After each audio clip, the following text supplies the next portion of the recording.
Hello, wonderful. This is Sarah. And if you are like me, and like so many of us, we have failed at something. And maybe we want to hide it. Maybe we want to pretend it didn't happen, but we are all kind of quote unquote failures in our own way. But our speaker today and our guest today believes that you can fail, but never give up and actually use failure as a teaching tool. So I'm here with Alina Timofeeva, and she just released a TEDx talk that is done very, very well about the concept of failure. Hello, how are you? Hi, Sarah. Thank you very much for having me here I'm today. excited to have you here and excited. I told you that I had written an article called My Friend Failure. And so I think we're very aligned on this concept of using failure as a launch pad for the next thing. But why don't you kind of describe your idea of failure, or why you chose this as a TEDx topic? Yeah, well, as a starting point, I failed to get onto a TEDx talk, which was quite funny. So I applied to different TEDx talks because I really wanted to get the message out. I didn't have like a specifically concrete message like failure at that point in time, but a lot of TEDx's either didn't respond to me or they said, no, we don't have any events this year, or we have somebody else with kind of similar type of topic. And basically I kept failing into getting onto TEDx. And then when I finally got into TEDx, it turned out quite well. I was looking for like a more nicer, some sort of a nicer opening which would resonate with the people, and something which is like a bit different and something which people would watch on YouTube. And like fail but never give up came as one of the best top choices. Well, you started out your TEDx talk with the phrase "I am a failure." So why did you choose that as your opening? Yeah, I mean, well, one of the things is I'm an immigrant, right? And the story which I'm telling is from the side of an immigrant. So failure is obviously the topic, but I really wanted to tie together both parts. And I say I'm a failure, and I'm a failure in the eyes of my grandmother. And this is something which ultimately resonates with many of the immigrants, in particular from the Eastern Europe, for example, because many of them may have been considered by their family a failure in one way or another. In my case, it was because I didn't get married at the time, and I didn't become a good housewife. Mhm. Well, I love that. And I have a lot of listeners who grew up in very conservative backgrounds, everywhere from the, US religious to people from the Middle East. I know. I have a lot of listeners who can resonate with that. And the idea that the ultimate highest calling and the only calling is to be a good housewife, which sounds like what your grandmother thought your calling should be. Yes. I mean, just to give a perspective without giving too much of the talk, because I'm sure you'll want to listen to it. But I was brought up in Russia. So I was brought up in post-Soviet Russia in the 90s. And I guess my family, or specifically my grandmother who brought me up, she didn't really have education. So she was a housewife herself, and everybody around me were like housewives. And everybody now, former family were housewives as well. So that seemed like a path to go to. And there weren't any kind of expectations specifically of me of going and achieving anything. So a housewife was the best thing that could happen, given that Mhm. it should have been a good housewife. Yeah, and you are very educated now, gotten several awards, right? Yeah. So I got 7 awards this year, which was pretty good. I actually just yesterday I got a book, so I was highlighted as one of the 50 Wonder Women in UK. And basically, yeah, I'm very proud of myself. I'm not sure about my grandmother, but No, but I love that. And I wanted to really make that correlation because so many of our listeners had a failed relationship that yeah, makes them feel like a failure, including me, including myself. That's where my friend failure came from, a failed relationship where it was the expectation that you stay married forever, you never get a divorce, you stay at home with the kids, you whatever. And so I really wanted to point out that piece of your story because I think we think I can earn someone's approval or earn someone's idea to have a different perspective. And even with those awards, even with those accolades, even with those degrees, it sounds like a bit like your grandmother would just assume you'd be a good cook. Well, yeah, I mean, just a side story. Basically, when I was growing up, right, I did study in the best university in Russia, which is Moscow State University. And the interesting thing there is the ratio of guys to girls is like 10-1. So my grandmother was like, okay, you got into this university, you'll clearly get married because it's 10-1. And, you know, you're going to find a husband who is, you know, decent and stuff. And that was kind of some of the mindset. Another thing which is quite different in Russia, perhaps from US, girls do get married quite young. So by young, I would say 18, 19, 20, and they do get kids. They do get divorced quite young as well, and then they remarry. So many of the people with who I went to uni who were girls, by my age now, they're like 1 or 2 times divorced and they have kids as well. So it's quite different trajectory. I'm not sure my grandmother wanted me to get divorced, but she definitely saw it as like a stamp of, you know, get married, get married, get married. And, you know, since I've been 18, she's been a bit harassing me why I'm not married. So let's talk a bit about that concept, because I know my listeners, many of them have had that failed relationship. So maybe they got married, but they like, you know, so what are some things that maybe they don't go to the best university and win awards and be a TED Talk, but there's something about kind of personal achievement that is apart from family that kind of nobody can take away from you. You know, if it's like, okay, I need my kids to perform, I need my marriage to look good, or I need to have the perfect place setting at you know, Thanksgiving or whatever. There's a piece to perseverance, which I know you talked about in your talk, a piece to perseverance and failing forward and moving forward, that nobody can take away from you. Do you feel like that's true confidence when you've been through something like that? I mean, I would definitely say that I'm very perseverant. I would probably say that the reason for it is because most people who I have been surrounded, in particular in the childhood, didn't have high expectations. So they were like, there is no way you can get to best uni. There is no way you are ugly. There is no way you can do modeling. There is no way you can work in Big Four. There is no way you can, I don't know, find a job in UK. So I think partially I was perseverant because I did want to show to my family that, yes, it is possible despite my background and despite the fact that perhaps they don't believe it. What was very funny, and I haven't told it to anyone, so I would say it's exclusive at the moment. I received a text from my grandmother last week, and she was like, I saw your talk. And I was like, okay. She was like, I didn't understand what you were talking about, because to be honest, she doesn't know English. But it sounded like a nice talk because people smiled and laughed and kind of clapped as well a little bit. So it was like a stamp of thing. I didn't actually tell her what I was talking about, but it seemed quite funny. That is funny. Yeah. Now, how do you get it? What advice would you have for someone who needs to kind of turn their head, and there may be a family member or someone who has expectations on them?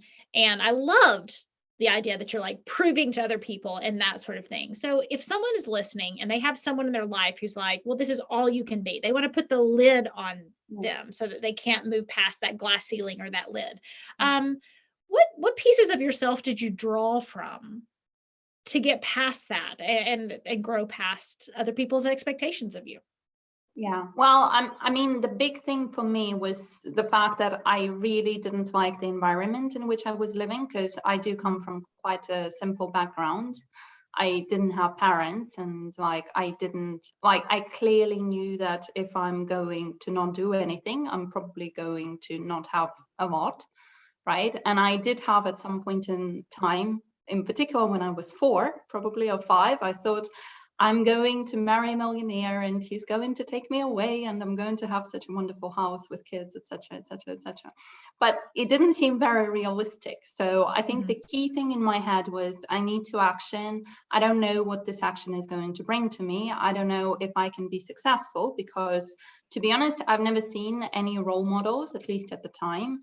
I read maybe about some famous people in books, but I haven't seen physical people from so-and-so in Russia go and achieve something outside of their area, right? So I was just, from one point of view, there went a lot of expectations. So I was thinking, if I fail, nobody will really come and tell me, oh, I told you that. Or like, at the same time, I thought that, if I win, maybe people will start, thinking about it differently.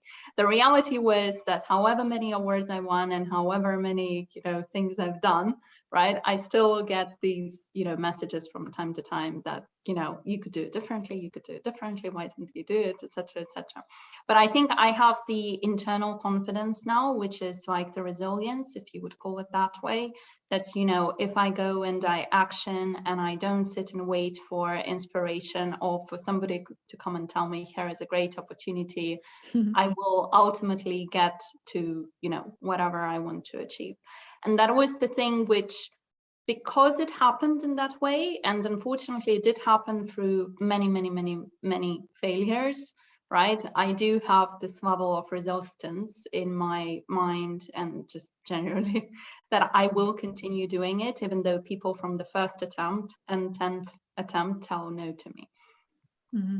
And that's such an important point that I want to bring out. You keep using one of my favorite words, which is the A word, and I think there's such a temptation for so many people to just be passive, like, well, I'm going to be passive or sit still and kind of wait for good things to come to me. But all the people that I know that have proven successful and who are winning awards and who are doing great things, and it doesn't even have to be like getting on the TED Talk stage, it can be something personally in your own life and getting a new opportunity. It is using the word action, and action, and then it may work out, it may not, and then action, and it may work out and it may not, and action, and it may work out and it may not, but eventually it will work. Yeah. And I guess, like, from my perspective, I never know whether it's going to work or not. So for example, when I was doing TEDx, I had no idea will they accept me or not. And then when I did it, I had no idea, is it going to pass 500 views or not? And now it kind of turned out to be quite successful, which is quite surprising in a way. But, I did do the action in terms of actually doing it or applying for it and then coming there and speaking there. And putting yourself up in what I know from your story thus far is you're not afraid to put yourself in situations that you could be rejected in. And if you are rejected, as all of us are, everybody listen, please listen. I think there's this idea, you see people on the internet or you see people doing well or on the TED Talk stage, and it's just like, they must have different insight than me. They must have must be networked in a different way. They must be this. And it's like, what I have learned from both my own life and these conversations, it's like we took risks other people weren't willing to take. We put ourselves out there. We faced rejection, and then we kept going, and then we took action again, and then we faced rejection again, and then took action again. Is that been your experience? Yes, that's the experience. And then there is sometimes a level of satisfaction. Sometimes I keep it silent satisfaction, but sometimes I actually write to people and I'm like, remember you rejected me from TEDx Doncaster. Now nice. And I got 44,000 views. Good for you. I like that. Good for you. Yes. Yeah. Well, and then sometimes people don't respond, but sometimes, to be honest, they do say, oh yeah, that's good, like wishing you all the best. So it all depends. But to be honest, I don't take rejections like personally. And I've had a lot of funny stories when I guess I started winning awards early in the year, when different people, like my landlords who used to kick me out when I came into UK, started calling me and be like, do you remember I kicked you out? I'm very sorry about it. Oh. Or like somebody who I guess I asked for a job maybe 7 years ago. They're like, oh, I'm very sorry I didn't give you a job. Now you got all awards and stuff. I should have given you a job. And it's quite funny because there does come a level of satisfaction from that. Although, to be very honest, it's not the reason why I keep doing it. Right. Yeah. Well, what advice would you have for someone kind of in the middle of their journey? I call it the messy middle. So maybe, you're at such a good place. We're having this conversation at a place where you won awards, you've done well, you've achieved these things. And I think you and I can both be honest with each other and say that's an easier place to talk from than if yesterday you had, Yeah. gotten the rejection for the job, which is part of the human experience, right? So what advice do you have someone kind of more in the messy middle? They haven't quite gotten to the happy ending. They're like, but is it going to work out for me? Is it going to work out for me? Yeah. I mean, to be honest, my main thing is number one, in terms of action, right? So I do think that that's still very important. I think something which is maybe different around me, however much I action, I continue actioning. So there is no ending point to either rejections or to actions. So it keeps moving on. I think the second thing, which I think is quite important, you don't need to wait for an evaluation from somebody. So for example, a lot of the times people used to tell me, oh, you can't get a job, or you didn't get a job, or we had so many candidates and unfortunately you didn't get a job, right? And I applied to like 500 jobs, or even more than 500 at the time I was looking for a job. I kind of think that there is this external world that keeps telling you whatever they tell you, that you are ugly or you're fat or you're this or you're that. And then there is kind of your internal thing. And your internal thing is kind of the most important in terms of trying to, to continue to action. I think in terms of my kind of messier parts as well, I mean, to be very honest, I do get upset, and like everyone else, I do get frustrated, and like everyone else, I get out of bed every day, right? And I have many things to do, and I still have to do a lot of stuff, however, well I perform, or however better I perform, and I still get rejected by different people for whatever reason. Right. But I guess the key difference I've had in my experience is, I already got rejected. I moved on, something good happened, right? I got rejected again. I moved on, something good happened. And it's this pattern in the mind of, the positivity, or the pattern of just doing stuff and kind of not having particularly maybe high, super high expectations, but not getting too upset when something doesn't happen. That was something which worked better for me, right? And I can tell you that in particular, when I moved to UK 7 years ago, for the first 2 or 3 years, I was very, very, very, very frustrated, right? Because I didn't fit in, I didn't talk well, I didn't dress how people may have thought I should dress, I didn't write emails well. Well, there were many things, and basically nobody in my start group at that point in time believed that I could possibly ever do anything. But I want to say 2 or 3 years, right? Because that's a pretty long amount of time. Yes. I know some of the people listening, it's like, oh, this didn't work out for this amount of time, or this didn't work out for this amount of time. Yeah. And 2 or 3 years is quite a bit of time of persistence. Yeah.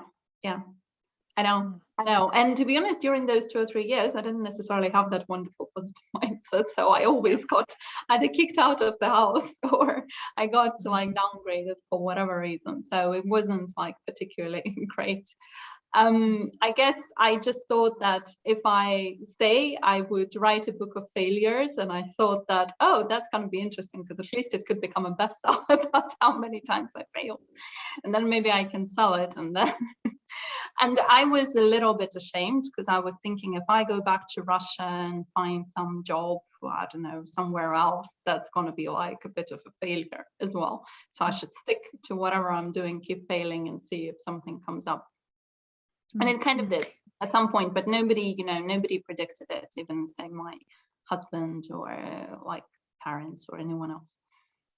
Well, I love it. And I love your attitude. Did you study other people? Like, I know there's like habits of success, and you're mentioning a lot of them, the grit, persistence, the not giving up, the, bouncing back from failure, which the original name of this podcast was Bounce Back Better. Oh. That was the original name of this podcast. And then I, kind of defined it in more so, but that was the original name. And so I love this concept. Did you study habits of success, or did you just kind of figure it out as you went to go? I had to fail personally. I mean, my personal position is, however much you study, and to be honest, I did get quite a few degrees, but however much you study, until you personally experience it, it's all different, because you hear other people saying, this is this, and you kind of think, oh, I'm going to do it, then you don't do it for whatever reason. And basically until you personally experience it on your own body and mind thing, it's all very irrelevant. Which I think about often. I've been doing a big thing on parenting recently, and that's what it makes us so nervous about teens and young people, right? Because it's like we just want to like tell them things and then them internalize it in their body. And so much of life about being on your own journey is learning those lessons internally. Yeah. I mean, to be honest, I personally feel that if from my first application I got a job in UK and somebody told me, here you go, here is all the salary and relocate, etc., I would probably have stopped there. I mean, I don't know, right? But I would probably be a satisfied human being and I would have a job and I would be doing whatever I would have been doing. But because I was so much unsuccessful for such a long time, I kind of got this appetite or hunger or however you call it to actually keep, moving. And then it's translated into something more. I want to like hug you on that because I know the exact same experience. I'm like, yes, if we can get more people to look at failure and rejection in that way rather than as a stop sign. Yeah. So I do say in my talk that failure is a catalyst, and you can try to take it as a catalyst, as an opportunity to grow. And I think it's more like thinking about it, even with me now, I'm pretty sure that there will be more and more failures, which I'm going to face for whatever reasons. And I guess I'll just have to crack on with it. Well, tell people where they can find your TED Talk, your TEDx talk. Yeah. I mean, well, it is on YouTube, so I'm very hopeful, Sarah, that you're going to put a link on it so that it's easier. But it is on the main TED platform, on the main TEDx platform, like every other TEDx talk. And it is Alina Timofeeva, Fail But Never Give Up, for TEDx Bedford. I mean, I would really love if you guys, if you listen to it, if it resonates with you, if you like it, please share it. Because I do think it's an idea worth spreading. And I do think that there are two parts to it. One is like the failing part, which I think is very important and very, very, very relevant to any human being in the world. But the second one as well, I talk about it from the perspective of an immigrant. And I think generally the topic of immigrants and just generally how immigrants may feel or what they can, fail at, or just generally.